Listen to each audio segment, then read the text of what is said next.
the network for the AV industry. What are you listening to? This is AV. This is AV Nation. This is AV Nation. Ready. AVWeek.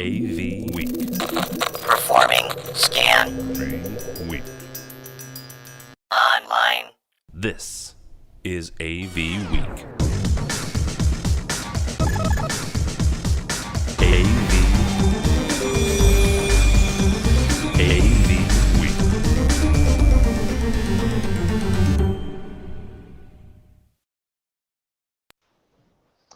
This is AV Week, your weekly wrap-up of audio-visual news and information. My name is Tom Albright. I am your host. With us this week, my buddy, my pal, the left side of my brain, Mr. George C. Tucker. How are you, sir? C? It's George C. Scott, George C. Tucker. Am I supposed to, I don't know. Wear a pith helmet? Okay. How are you? I own a pith helmet, see? I am just dandy. Thank you. All right. Also with us, the only one of us three who has seen The Force Awakens, Star Wars. He's not going to give any spoilers. He did say it was good, though. Craig McCormick from Commercial Integrator. How are you, sir? Doing well. How about yourself? Good. So good? Yes? Worth the $10? Very good, and I paid a little more than $10, but definitely worth it, and I'll definitely see it again. All right. Actually, yeah, I shouldn't say 10. I think it's like 11 or 12 now in the Midwest. So, all right, here we go, kids. First and foremost, we are going to talk about drones, and I apologize beforehand. So a couple weeks ago, we talked about drones. George, I think it was on last time we did this. Mm-hmm. And I asked the question, are drones AV? And we had a lot of feedback from that saying yes. We had some people saying no as well. So it is in that spirit that I bring you this story, and it is the fact that, hang on to your hats, kids. The FAA is getting involved. If you are a business, don't do anything yet. Basically, is the bottom line of this CNET story. If you are a individual, and it is under, I believe, 5 pounds. I'm going to double check here. I'm sorry, it is under half a pound. Mm-hmm. You don't have to register. So if you are between half a pound and 55 pounds, it's going to cost you $5 to register. George, is this a good thing? I guess is the best way to start this conversation. Should the FAA start getting involved in these smaller form hobbyist aircraft, and as whether it's for a business standpoint or from a hobbyist standpoint? I think you enter that situation in which, should the government be involved in anything in the mass market, right? We can see your stuff on screen. Thank you. Anything on the mass market regulated is a problem, right? People get upset whether it's firearms or drones or anything else in between. Unfortunately, I think there is a desperate need for it on a sort of larger scale. There's been too many incidences when we've read about and heard about drones flying within a couple of thousand feet of commercial airlines. And Lord knows we've had enough trouble with birds getting caught in engines or cracking the windscreens of these jetliners. This cannot be a good thing. And combine that with that lovely individual who combined a 9mm that he could fire remotely from the drone. If you've seen this video on YouTube, You're dealing with some serious stuff. I mean, look, combine the drones with the guys who are into rocketry, and then you put rocketry, and you have people who have technical know-how. I mean, this is the dark side of the maker movement, right? The people who are really into stuff because they're into it, just like, say, hackers were in the early days. And then you get the side that says, that's cool, but now I can do something really impactful. And the maliciousness has to be protected against. Like anything, though, will the registration really stop the person who wants to do it? No, because you can get a car and drive it unlicensed, and they have to catch you when you hit somebody or get into an accident, right? Yeah. But I think it's at least a start to say, hey, we got to find a way to make sure that we can start to track some of these things.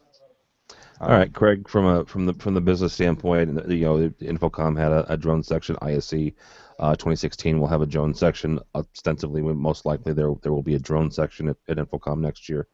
How quickly does the government need to move? Because we mentioned in this story on CNET, there's not a business license yet. right? So if you read kind of between the lines, at least I'm reading between the lines like this, if you are a business, it means you can't get a license, therefore you can't legally operate it yet.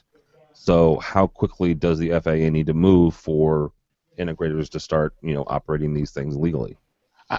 I think there's starting to be some demand for drones, but I don't think it's an immediate need. I don't think it's something that has to happen, this week, this month, 3 months from now, anything like that. But I'm not surprised to see the government involved in it. In addition to being a way to make some money, it's also a way to kind of cover themselves if there is some sort of incident. They can track the person that supposedly owned the drones. It's similar to owning a gun or anything like that. It's just a method of record keeping. But like George had said about being unlicensed and driving a car, there are going to be people that aren't going to register their drones, and they'll probably be the ones that are the biggest problems or menaces to the issue. It basically takes one person to screw up a good thing. So that's kind of where this feels like it's headed for me. I think most people will end up doing what they're supposed to do and registering if they have to register, but I can certainly see a scenario where we hear about some sort of situation where somebody did something untoward with an unregistered drone. All right. The only thing is, and they did mention the fact that you have to have registration and basically a license on your actual drone. So it's very reminiscent to the license number you have to have on airplanes and stuff like that. So I kind of get that. Did you see the Japanese, or was it the Thai police, have a drone that actually has a netting underneath it to capture drones that are not allowed in certain areas? Yes, they have a chase drone. They were going to capture other criminals. No. I'm very Batman-like. Yes. Yeah, very Batman. But no. They're actually chase drones to go and net any kind of drone that they think is not in the area, and they go after it. Wow. Use a drone to catch a drone. That's a job to have, right? Yeah. I want that job. Yeah. Well, and the government, the military, when you have drone pilots, at least they used to. It was 9 months ago. I read this story where you still actually you suit up in a flight suit to operate the drone, because they don't want them to forget the fact that you're still operating a piece of flying equipment. It's still a deadly machine when it comes to the military part. So they still wear the flight jackets and everything, even though they go home after their different missions for the day. So they're saying no flip-flops and shorts. Flip-flops and pina coladas and yeah. It's for Hunter S. Thompson. What'd you do today? Well, I wiped out a village of ISIL. Stop it. All right. Right, hold on. From another publication friend of ours, AV Magazine. I bring this up, and this is the story is AV Magazine is doing something called AV Academy. If you're listening to this in the UK, please check it out and let me know how it is. Give me a report or something, because this is freaking cool. We, for the last 4.5 years, have talked about education in this industry. We have said, yes, Infocom is great. Yes, NSCA or CDR, all these trainings are great. But, what about doing some other stuff? Holy cow. Again, this is in the UK. So if you're over there, groovy, let me know. Kevin, let me know how this is. However, I bring this up to actually, I'm really excited that both of you are on. Is there a reason, and I guess the best way to ask this is how can we do this in the U.S.? I'm not going to say why, let's invite AV Magazine over here. But, George, let's start with you. Is there a way that we could make something like this happen? Does this make sense in the States? And I'm talking from a geography standpoint, from a staging standpoint. Because the one difference between the U.S. and Europe is the fact that the U.S. is so freaking much bigger, right? You've got logistical issues of making something like this happen. Well, I'm not quite sure what your question is, because yes, could we do it? I think so. Would it have what are to the be challenges then? Why wouldn't we? I think coming up with the content that teaches across a broad spectrum of knowledge and experience, right? I mean, we are in a generation which the MP3 seems to be of doable sound quality. And I think the complaint here is that we don't pay enough attention to something that should be paid attention to. audio can ruin everything, whether it's a millisecond of out of sync, or I think it was 8 milliseconds the human can notice, or that it's just low quality. And if you're just listening to your tapes that you used to as a kid and that was okay for you, that's great. But if you're going to be selling something and putting it in a public space, audio matters a lot. And the quality of the equipment, and from the point of its creation to its distribution and recreation, is really important. And that chain needs to be addressed. And I think we are at that stage where the influx of our consumer products that don't always stand up to the ability to throw and send quality audio the way we expect or want is dragging down that quality ratio. All right. Greg, from your standpoint, having more education from, regardless of the not regardless of the source, because you still have to have quality education. But George is right. I mean, making sure that the audio quality is still good is still a key priority for folks. What are you guys finding when you talk to integrators? How are they getting their education? How are they furthering their education? Is it strictly manufacturing, or how are they educating their folks? A lot of it does come from from the manufacturers. There's a handful of integrators that do their own training that's obviously sanctioned by Infocom or NSCA or whatever the case may be, and that's that's another way to do it. Lunch and learn or that sort of stuff. I think there's kind of a variety of ways to do it. So this is certainly another avenue, and I do think there's a way to replicate it here. It may be on a smaller scale than in the UK, but I think it could possibly be done here. All right. Also joining us from Prime View America, Hanan AVWeek. How are you, sir? Good. Thank God it's Friday. It's Friday. Hanan, when you guys start, because you deal with a lot of integrators, and Prime View makes displays, how do you get education into the folks that are actually putting your stuff in? I think that's a good question. I think education is definitely the biggest issue in the industry, because everyone in the Pro AV, they're trying to constantly sell their customers on a real commercial product, but the end users are constantly getting full of advertisements from the Best Buys and CGWs of the world. So it's a really difficult challenge. And one of the things that we always try to express to customers is that how long do you have until you have a new budget for refresh? And that's usually the first thing. If they say, well, this has to last 10 years, I said, well, I guess Best Buy solution won't really work for you. And they're like, what do you mean? So one of the things that we talk about is the failure rates and what's acceptable to them, how mission critical is their environment. Because ultimately, if their budget does not allow for a refresh within 10 years, or 5 years or 6 or 7 or 8, then it's very easy to tackle that and explain to them the benefits of a professional solution. Everyone on this panel could, World Stage does a lot of work in broadcast. They know what it means why you can't use a consumer solution in broadcast. Well, that's true. The other thing is, when you start talking about, Hanan and I saw each other at Digital Signage Week in New York, and one of the topics was, consumer versus pro, and one of the panelists was talking about the fact that these displays are on 24/7, a lot of them, right? You look at the average consumer and the average home. Last time I think that Pew did a research, it was like 8 hours a day, maybe 7.5 to 8 hours a day. We watch, Americans at least watch television, which is horrible, in general. But that's nothing that on when it comes to a commercial display, because these suckers run 24/7, 365 days a year, and they're made to do that. So. All right, next story up, we're going to talk with Mr. McCormick here, and let's just say that this story caused a little bit of controversy. Not a lot, but there was a little bit of controversy. We talked about it a couple weeks ago, and we talked about the fact that Yorktel was named Commercial Integrator's 2015 Integrator of the Year.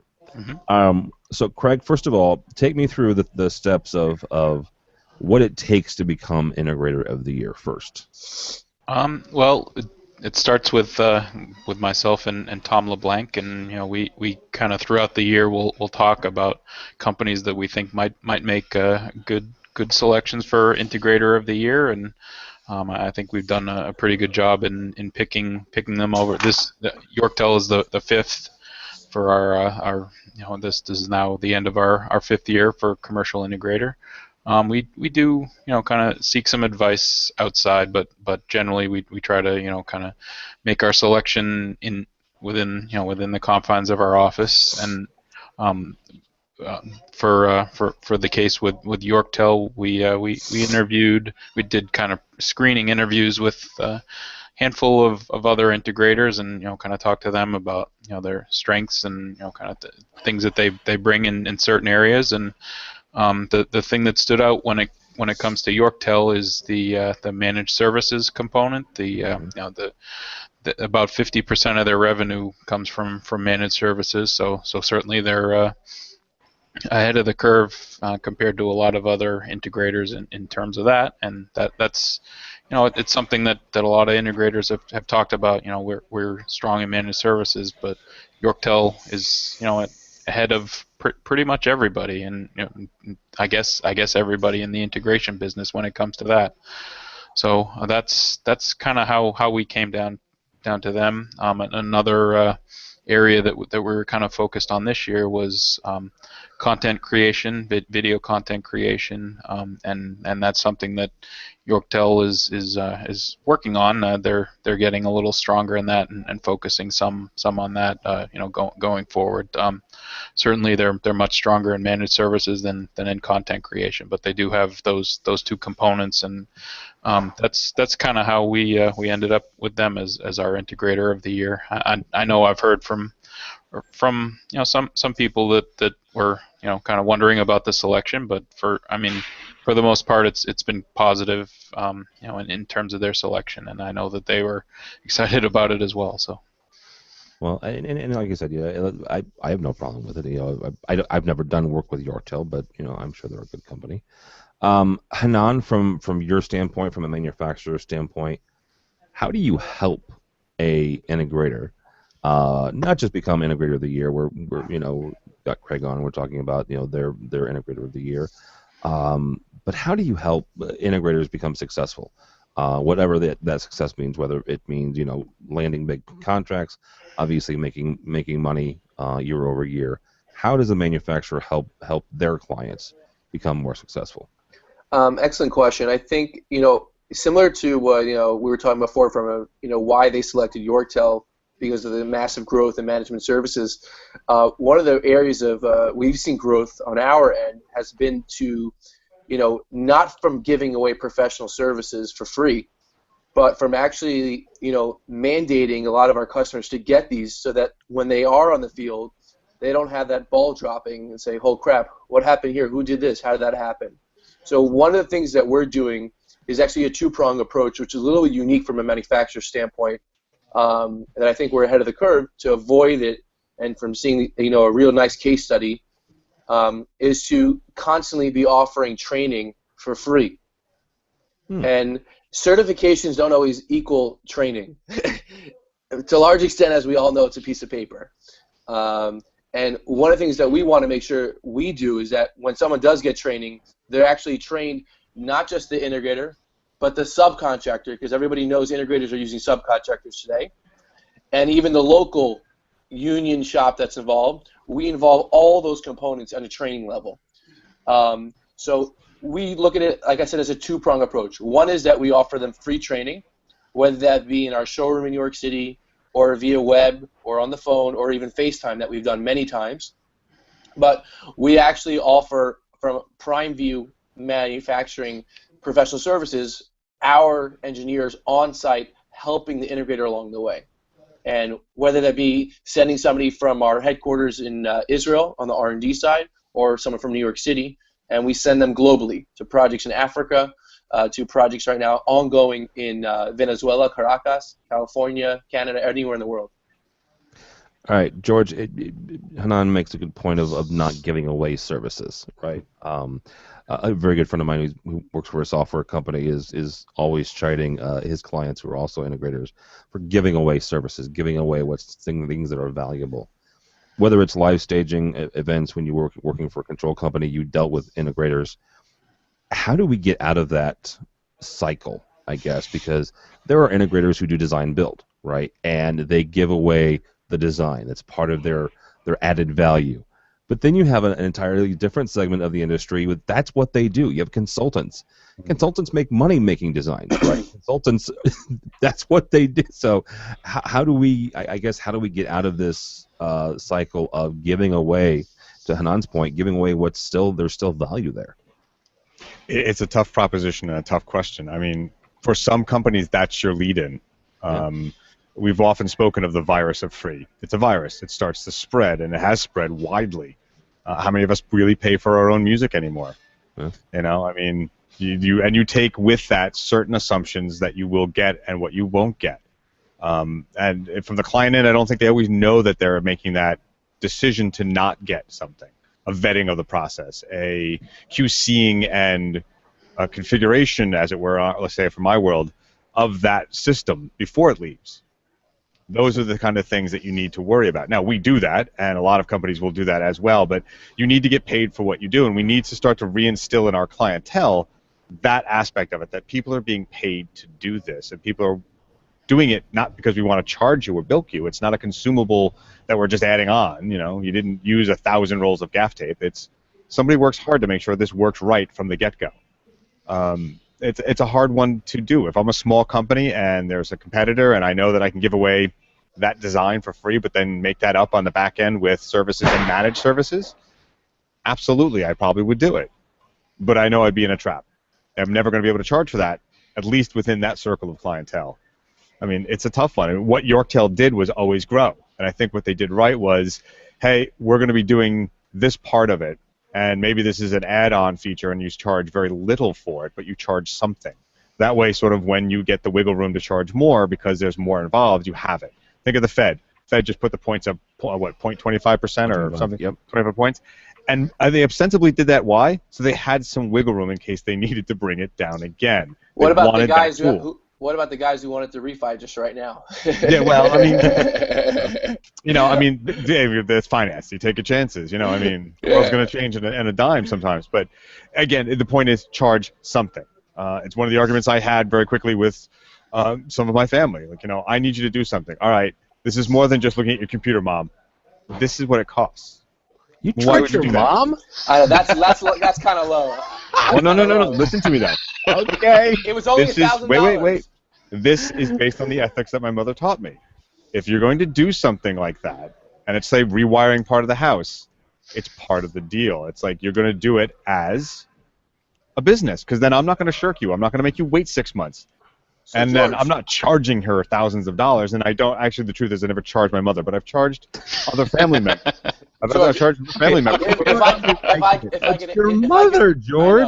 George, if I can. Why give it away for free? If I can interject for a quick second. Yes. Something that I noticed is that a lot of times a consultant will specify something, or a design build integrator will design a system, and what I recently got my team doing, I would say within the last 6 months, because of, I guess you could say, the what storm that happens afterwards. We actually started reviewing drawings as a manufacturer of every system design that our system integrators or consultants will allow us to see prior to really getting an order. And we actually do this service for free for one reason. Because of the world of interoperability for many manufacturers, as you know about, call it HDBaseT, call it SDI, whatever the connectivity interface may be, we realized if we didn't do this on site, there's going to be serious problems. We've seen them before. So I guess certain services have to be free because otherwise people won't pay for them. Well, and Hanan, let me play the devil's advocate for that one. Sure. Because there are a couple manufacturers. When I was in education, we would design our own systems, right? Mm-hmm. So, and that was great, except for they would stop the purchasing process until they had vetted our designs, and it wasn't just us, right? They did this with a couple of not a couple. They did this with 95% probably of their integrators. And I understand your perspective and your point of view, trying to make sure that the process goes right, that your product is seen in a positive light. However, doesn't that create a choke point then, where you guys are kind of you guys are a stopping point until you get through the process unless you do it differently. Until you get through the vetting process of the design, you don't process the order. Therefore, it doesn't go out. And if you're on a time crunch, how do you guys manage that? So let me clarify. Excellent point. So if I'm working with a consultant, and for argument's sake, they say, I am specifying PrimeView's video walls because they have HDBaseT natively embedded and it's going to save me money or whatever the occasion is. So I will ask them in a very important question. What are you planning connecting which extender do you plan on connecting it? Is it Crestron? Is it AMX? We've had experiences where certain things obviously work better than others. And the first thing that I'm going to ask is, which one is it? And if I haven't already tested, can you introduce me to that other manufacturer so I could test up in my R&D, location or my showroom or on a production site? Because otherwise, I have no guarantees it's going to work. I don't want to say it's going to work just because everyone says it should work, just because the protocol says it's supposed to work. And that's valid, absolutely. So that's where some of the stopping gap may happen, and that's, again, I get it from a manufacturer standpoint, because here's the thing, guys. We've talked about this regardless of which control system it is. The touch panel is the client-facing part, right? And if they're hitting the button, then the entire system doesn't work, and the entire system is crap, quote unquote. And the only thing they're going to see is AMX or Extron or Crestron, and so AMX sucks, Crestron sucks, Extron sucks, whatever is on that touch. You said it, I didn't say it. No, I'm just saying, and George can back me up on this. That's what my buddy Kevin Iselli is forever, who works for Crestron. They'll call up technical support and they'll say this Crestron system sucks, because that is the component that they see. Mm-hmm. It's not because, some video cables got unplugged, and it may very well be, an old auto patch video switcher, for crying out loud. Who knows? But it's that front facing. So I get the fact that manufacturers need to make sure that their system is going to work in an integrated system like that, right? Unless you're buying everything from brand X, Y, or Z, you've got to make sure that it's going to interconnect with everybody, and it's going to play well with those different parts and pieces. I get that. The other part of that, though, is you've got clients who are saying, oh, hey, I found $10,000 in our budget. Can you have this done in 2 weeks? You've got these two worlds kind of fighting each other. Add a zero, and yes. Well, Exactly. I wanted to make one more point about Yorktel. Just kind of talking about the managed services component here. What they told me is that they don't take a job unless there is a managed services component. They don't take a job that's just an integration job. They don't want to be one-off companies.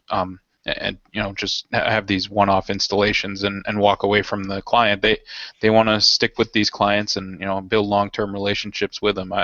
And I think that's a good model to follow. I mean, there are definitely integrators that do that with some of their clients, but Yorktel's told me that they do that with everybody. If there's not a managed services component, they're not going to bid on the job.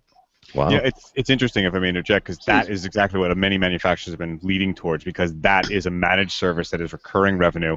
And if you read the article as well, like you said, they do content creation because it's end to end. They're talking about digital signage. They're not just selling the hardware, which is a one-off sale. Right? Yeah. Maybe you maintain it twice a year. But other than that, there's content creation, there's content distribution, there's management of that stuff, which I think is amazing that they've always looked at that and said, well, let's try it. Here's a small division. Hey, that division grew. Great. Yep. I said, what was it? He said it grew in despite of itself. Yeah, something like that. It's starting to grow a little bit more, and he sounds like he was saying that's probably an area that's going to grow quite a bit in 2016 and beyond, because it's becoming a more more important thing for a lot of companies to have that that video content. Yeah, absolutely. All right, we got one more story here, and then we're going to let Craig talk about a couple more that they're going to have. But I wanted to get this on the roundtable portion, I guess, of the show, and that's NSCA's new initiative. And it's Tom LeBlanc, what is his official title now? Editor-in-chief. Editor-in-chief. Grand Poobah. Grand Poobah of Commercial Integrator, as also his Tech Decisions. It's a sneak peek. Now, it's a sneak peek, but the fact that he posted it means we can talk about it. Of NSCA's new plan to reach high school students. It's called Ignite. And it's interesting. It's an interesting concept. It's an interesting initiative. The fact that it has two of my favorite 40 under 40 people is also a plus. One is our good friend and pal Kelly Perkins, who's also the one of the hosts of our AV Social, and our buddy Mike Shen from IMS. So I'm very excited about this. Mr. Tucker, when it comes to recruiting people and getting the millennials and what on earth the next generation that is going to be called involved and inspired by AV. How do we do that? How do we get into the high schools and say, hey, look, here's a cool industry that you can be a part of, that you can grow with, that you can help change actually, because we are in kind of a transitional period. How do we get in the high schools and get those kids? I think just like the age-old question about math, how do I make it applicable to my life? And for a lot of these people and the kids, I think it's about, you know how to use an iPad, you know how to use this, you can edit videos on YouTube, that's great. But what if you really want to make something like a music video? Maybe you're in a band or you rap or something. Now you take it to them and say, here's how you're going to do it. Here, let's teach you and take you through the entire process, right? With integration, let's make it better for the school and better for your classroom. How do we do that? Let's do it. And it's a class to make that classroom or that auditorium work. And now it becomes real world, and the applied skills are not necessarily as high or steep a learning curve, and they see what the end results are. It's sort of like making a clay pot. Everybody loves making those clay pots in those little shops that you do, even if you don't think you do. There's a satisfaction of, my God, there it is, it's real. I did it. And I think that's a lot of it. As the article says, it has to be content. You can't just give a lecture. Well, I think that's always been the truth. We just accepted it for too long. But they really want to see that visceral content to hands-on very quickly. And that, I believe, would be part of the key. Look at the maker movement. Yeah, absolutely.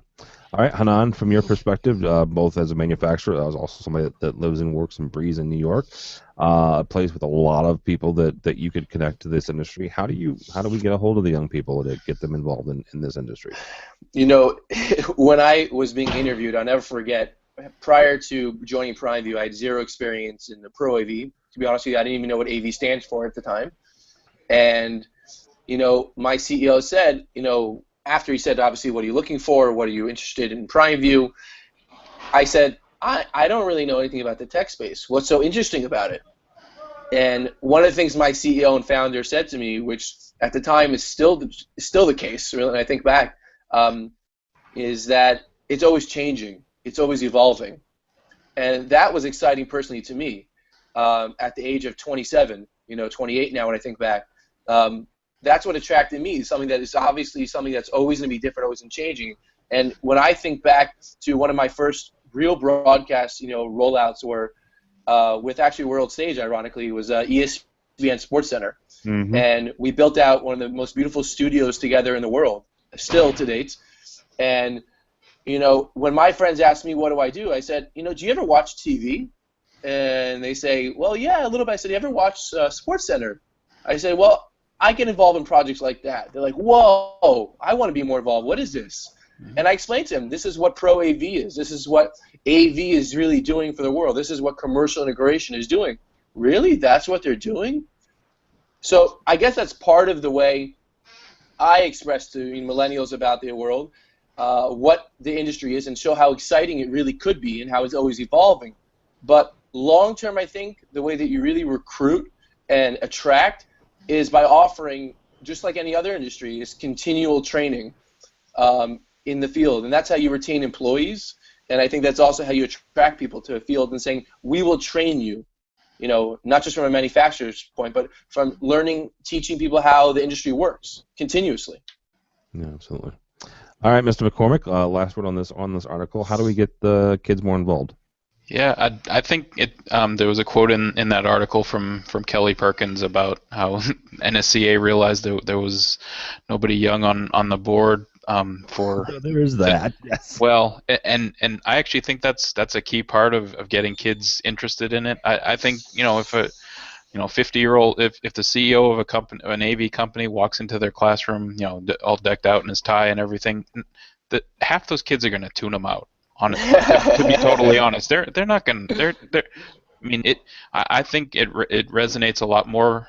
If you send in whether it's Kelly or somebody who's not that much older than them that can talk about here's the cool things I just did what Hanan was talking about with Sports Center and that studio. Here's a cool project I just worked on, and it could be something that you work on. I think that's actually a key element of this, and it's good to see that NSCA is kind of recognizing that and acknowledging that in some ways it takes young people to reach young people, which I think that's often been lost in the past. Yeah, absolutely. All right, Mr. McCormick, you've got a couple of stories you wanted to talk about that you guys are talking about over at the Commercial Integrator World. Absolutely. I did want to give a plug for another Yorktel plug. They're going to be participating in our annual State of the Industry webinar, which is January 20th. They'll be joined by Tom LeBlanc, the editor, and Gran Puba of Commercial Integrator, as well as Chuck Wilson from NSCA. Chuck and Tom do the webinar every year. It's based on a survey and other findings that Commercial Integrator and NSCA put together, and it's kind of a good roadmap for the year following. Yorktel will be part of that this year. Ron Gabbery, the CEO, so he's excited to participate in that. In addition, we've been posting some kind of year in review type of articles. We just put up our timeline of kind of the stories of the year, and just looking at it, to me, I noticed I knew it kind of as it was happening, but it's amazing the number of acquisitions and those consolidations that have happened in this industry over the past year, and looking at that has been pretty interesting. And we look back at those and several other stories as well. I just posted this afternoon an article that is a couple dozen industry leaders talking about some of the challenges that they feel like they will be facing in 2016, and kind of how they'll be meeting those head on. And I know we'll have some more 2016 looks ahead and 2015 wrap-ups posting on our site coming up, as well as a handful of Star Wars stories that have gone up in the last couple of weeks, and a couple of holiday displays that are kind of fun to look at. I always like seeing what AV guys can do to storefronts and churches and other public spaces and things like that. So that's about it. Speaking of actually both of those topics, if you've ever been to Disney World during the Christmas time, at the Hollywood Studios, which is their kind of movie set area park, they had every year a street scene, 2 or 3 streets together set up, and they would do these phenomenal light systems, right? All set to music. Every 15-20 minutes they would go off, and it would last for 5 or 10 minutes. Beautiful display. My family and I saw it 3 or 4 years ago now. Apparently this is the last year for that in Orlando, because they're putting something in called Star Wars World, exactly where those lights are. So if you're headed to Florida, you're headed to Orlando this year, you might want to stop by and see those lights for apparently the last time for a while. So, yeah, I heard that the other day. So, all right, gentlemen, that is going to do it. That's going to do it for the year. Actually, next week we'll do a best of for Christmas, and the week after that, me and the gang will get together for a kind of a year in review, year in preview. That'll be pre-recorded for New Year's. So, this is our last live shot. So, thank you guys so much for joining me. Thanks so much for hanging out with us for the year. Hanan, thank you, sir. How can people get a hold of you in Prime View? The best way to get a hold of me is either at the office at 212-730-4905, or obviously the email is great too, CHANAN@primeview.biz. Okay. But always LinkedIn is always a great way, and I really appreciate the opportunity. I didn't even know about that project, Inspire, actually. I'm actually really interested in getting involved because it's a serious problem. So I definitely appreciate the opportunity and learning about it. Yeah, absolutely. Mr. McCormick, how can people find you or Commercial Integrator? Yeah, Twitter's probably the easiest way for me. It's at Craig McCormick, and you can also look on commercialintegrator.com or our Twitter feed, which is ComIntegrator, 2 M's. Integrator, all right. And Mr. Tucker, sir, how can people find you? If it's social media, it's at Tucker2s, LinkedIn's, Twitter, the whole bit, and I write for Commercial Integrator, Tech Decisions Magazine, and a number of others, but find me there. Your Tucker2s even on LinkedIn? It will get me. Okay, well, I'm linked. I made a decision and I went full with it. Good for you. Yeah. Yeah. I'm Happy holidays. Thank you again. I really thank you appreciate guys. Yes, as well. Everybody have a safe one. If you don't follow me, but go by the website, lots of folks have made some really, really great stuff there. George has posted some stuff there this week. Dawn Mead posted a Star Wars related, Women in AV related blog post this week. So yeah, check that out. We also had our second edition of our residential version of AV Week. So we're starting a Resi version. We've done 2 so far. Second one was up, so check that out if you're in residential or what have you. So avnation.tv, avnation.tv, you can find this and a whole lot more. Thanks so much for watching. Thanks so much for listening. Thanks for hanging out this year. This has been AV Week.